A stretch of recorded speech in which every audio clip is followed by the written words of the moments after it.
নমস্কার বন্ধুরা, আশা করি আপনারা সকলে ভালো আছেন। আজকে বানিয়েছি সুজির ইডলি ও নারকেলের চাটনি। সুজির ইডলিটা খেলে বোঝাই যাবে না যে এটা চাল ডাল ছাড়া তৈরি হয়েছে। নারকেলের চাটনিটাও খেতে অসাধারণ লাগে। এইভাবে আপনারাও একবার বানিয়ে দেখতে পারেন। তাহলে চলুন দেখা যাক কি করে বানিয়েছি। এখানে আমি 1 কাপের মতন সুজি নিয়েছি, আর নিয়েছি 1/2 কাপের মতন টক দই। সুজি আর টক দইটা আমি ভালো করে মেখে নেব।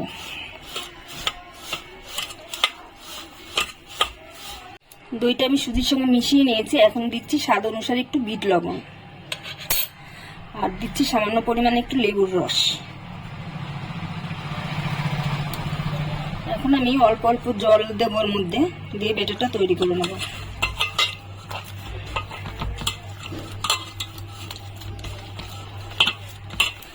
আমি এখন মেখে নিয়েছি, ঘনত্বটা এরকম আছে। এটা আমি এখন রেস্টে রেখে দেবো, পরে সুজিটা ফুলে যাবে আর একটু ঘন হয়ে যাবে, তারপর আর একটু জল মেশাতে হতে পারে।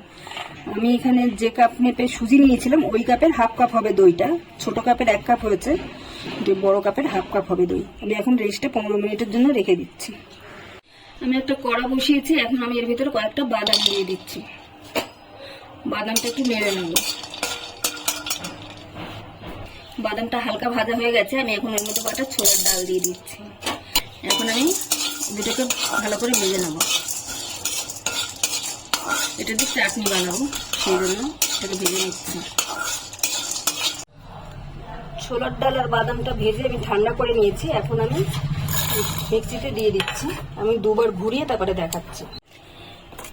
এই ছোলার ডাল আর বাদামটা এই যে আমি গুঁড়ো করে নিয়েছি, মিহি হয়নি, এখন একটুখানি দানা দানা আছে। এর মধ্যে আমি নারকেল মেশাবো, তারপরে বাটলে পুরোটা মিহি হয়ে যাবে। এখানে আমি কিছুটা নারকেল নিয়েছি, নারকেলটাকে আমি কুড়িয়ে নিচ্ছি। আমি এখন নারকেলগুলো এর মধ্যে দিয়ে দিচ্ছি।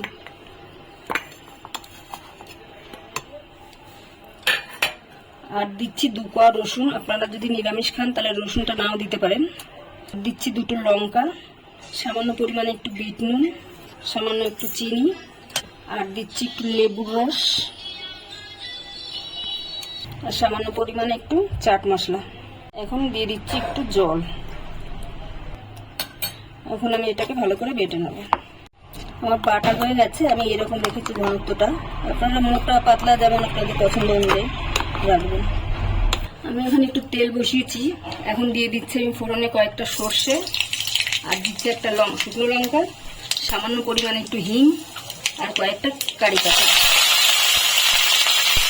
সর্ষেটা ভালো করে ফুটে যাওয়া অবধি অপেক্ষা করবো। ফুটে গেছে। এখন আমি এই তেলটাকে তুলে নিয়ে এই চাটনির ভেতরে দিয়ে দেবো।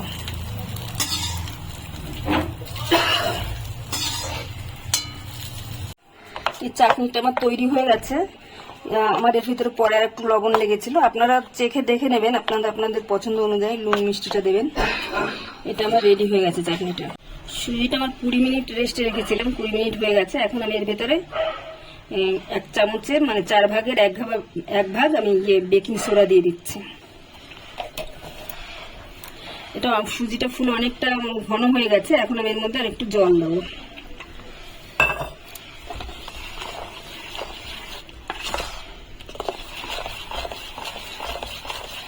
এই যে ঘনত্বটা এরকম থাকবে, খুব বেশি পাতলাও না, খুব বেশি ঘনও না। এটা আমার রেডি হয়ে গেছে। আমি এখানে 3টে ছোট স্টিলের বাটি নিয়েছি। আমি এর মধ্যে তেল ব্রাশ করে রেখেছি। এখন আমি 3 চামচ করে ব্যাটার দিয়ে দেবো। ভেতরে একটা বাটিতে 3 চামচ করে দেবো। এই ব্যাস। এখন একটু এটা ট্যাপ করে নেবো এগুলো। এখানে আমি একটা কড়াইতে জল গরম করতে দিয়েছি। এখন আমি এর উপরে এই থালাটা দিয়ে দেবো। তারপরে আমি বাটিগুলো বসিয়ে নেব। এই থালার মধ্যে 3টে বেশি আমার ধরবে না। বাটিগুলো দিয়ে আমি এখন ঢাকা দিয়ে দেবো। গ্যাসটা মিডিয়ামে রাখবো। তারপরে আমি বলছি ক মিনিট লাগবে না ইডলিটা হতে। 10 মিনিট পর আমি ঢাকাটা খুলে দেখছি কি অবস্থায় আছে। এখন আমি চেক করে দেখবো হয়েছে কিনা। হ্যাঁ, হয়ে গেছে। এটা আমার ছুরির গায়ে লেগে নেই, তার মানে আমার 10 মিনিট সময় লাগবে।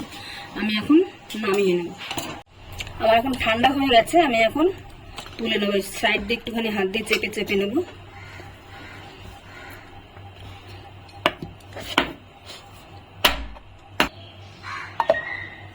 এই দেখুন কত সুন্দর হয়েছে।